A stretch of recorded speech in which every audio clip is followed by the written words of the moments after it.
Oke, kita langsung nyemplung ya hari ini. Ada sumber menarik banget nih buat kita kulik bareng. Iya, soal apa nih? Ini loh, video reaksi Deddy Corbuzier soal laporan harta kekayaan penyelenggara negara, LHKPN, miliknya yang viral baru-baru ini. Oh, yang angkanya fantastis itu ya? Betul, tapi fokus kita bukan di angkanya sih sebetulnya. Yang bikin penasaran justru reaksinya dia terhadap komentar netizen. Komentar yang mana tuh? Nah, khususnya yang banding-bandingin dia sama, siapa namanya? Timothy Ronald. Ah, iya, sempat lihat juga sih beritanya. Jadi, misi kita apa nih? Misi kita hari ini, kita mau coba bongkar kenapa sih orang suka banget banding-bandingin kayak gitu. Terus, apa kata psikologi soal ini? Sumber kita ya dari transkrip video YouTube Dedi itu. Oke, menarik. Jadi dia cerita LHKPN-nya kan sekitar 958 miliar rupiah ya. Katanya sih hasil kerja keras sendiri, tapi ada satu jenis komentar yang paling bikin dia gemes gitu. Yang perbandingan sama Timothy Ronald itu? Nah, persis. Ini dia intinya. Dedi tuh kayak mempertanyakan, kenapa mesti dibandingin sama Timothy Ronald? Padahal kan data kekayaan Timothy nggak publik ya? Iya, nggak ada yang tahu pasti gitu. Makanya Dedi merasa, ini kayak komparasi kronis, udah jadi kebiasaan aja. Pertanyaannya kenapa ya orang suka begitu? Ini nyambungnya seru nih ke teori psikologi. Dedi sendiri kan sempat nyebut teori perbandingan sosial ya, dari Leon Festinger. Oh ya benar. Gimana tuh teorinya? Intinya sih, kita sebagai manusia itu emang punya dorongan alami buat bandingin diri sama orang lain. Tujuannya buat apa tuh? Ya buat ngukur diri sendiri gitu, tahu posisi kita di mana lah.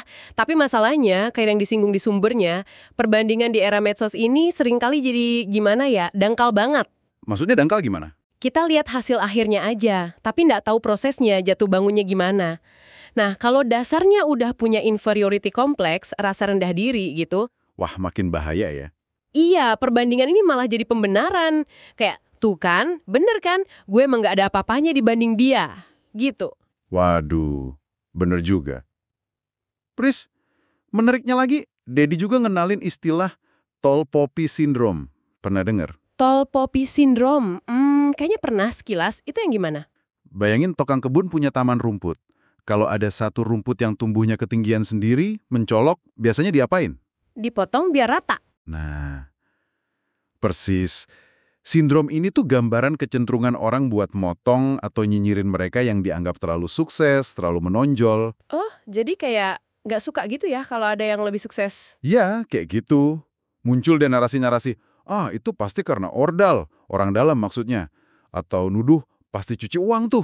Tujuannya biar apa tuh biasanya? Ya biar kesuksesan orang itu tuh kelihatan kurang sah gitu. Biar rasanya nggak terlalu timpang aja sama diri sendiri.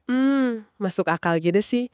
Kalau kita tarik lagi ke gambaran yang lebih luas ya, kadang membandingkan dua orang lain. Kayak kasus Dedi sama Timothy ini, itu rasanya lebih aman buat sebagian orang. Lebih aman gimana maksudnya? Daripada ngaca ke diri sendiri, jujur aja deh, ngakuin kekurangan atau kegagalan diri sendiri kan nggak enak ya, sakit. Iya sih, bener banget. Nah, jadi lebih gampang cari sasaran lain. Ngadu si A sama si B di medsos, berharap salah satunya kelihatan jelek atau kalah. Secara nggak langsung, itu bikin kita merasa sedikit lebih baik gitu ya. Bisa jadi, tanpa harus repot-repot introspeksi diri. Wah, dalam juga ya ternyata. Terus ada poin penting banget yang Dedi angkat nih. Dan ini menurut saya jadi salah satu inti dari sumber ini. Apa tuh? Bedain net worth sama self-worth. Ini krusial banget menurut saya. Oke, net worth itu nilai kekayaan ya, angka. Kalau self-worth? Nilai diri kita sebagai manusia, kontribusi kita, karakter kita.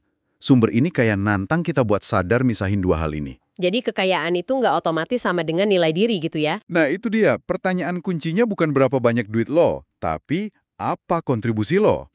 Dedi kan cerita tuh perjalanannya dari nol, soal konsistensi, kerja keras, punya mimpi besar. Itu yang dia anggap self-worth-nya, tepat sekali.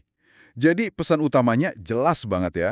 Alihin fokus, energi kita ini kan terbatas loh. Iya, benar. Sayang banget kalau habis cuma buat ngukur-ngukur atau ngehakimi hidup orang lain yang seringkali kita cuma tahu permukaannya aja. Jauh lebih produktif kalau energinya dipakai buat apa dong? Ya, buat nengok ke dalam, tanya ke diri sendiri, oke, aku sekarang udah sampai mana? Apa nih yang bisa aku pelajari dari si A atau si B?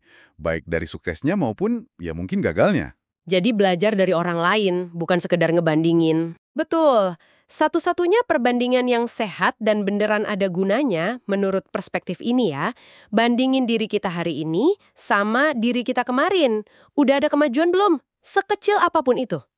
Oke, jadi kesimpulannya nih dari obrolan kita berdasarkan sumber ini, kelihatan ya gimana fenomena banding-membandingkan ini yang makin subur aja di zaman medsos bisa muncul dan efeknya seringkali negatif. Iya, bisa jadi lingkaran setan gitu ya. Nah, ketimbang kejebak di situ, sumber ini ngajak kita fokus ke pengembangan diri, belajar dari orang lain, dan jadi sutradara di panggung hidup kita sendiri. Setuju.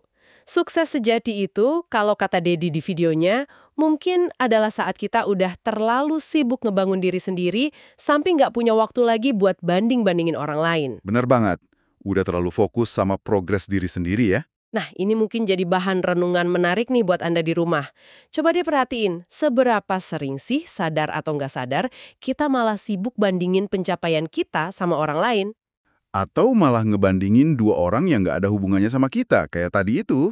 Iya, dan yang lebih penting lagi, gimana caranya kita bisa secara sadar mengarahkan energi membandingkan itu bukan untuk menjatuhkan atau merasa minder, tapi justru untuk melihat dan menghargai progres diri kita sendiri hari demi hari. Pertanyaan bagus tuh buat nutup diskusi kita hari ini. Gimana caranya pakai energi itu buat maju bukan buat mandek gara-gara bandingin rumput tetangga ya? Persis, fokus ke taman kita sendiri aja.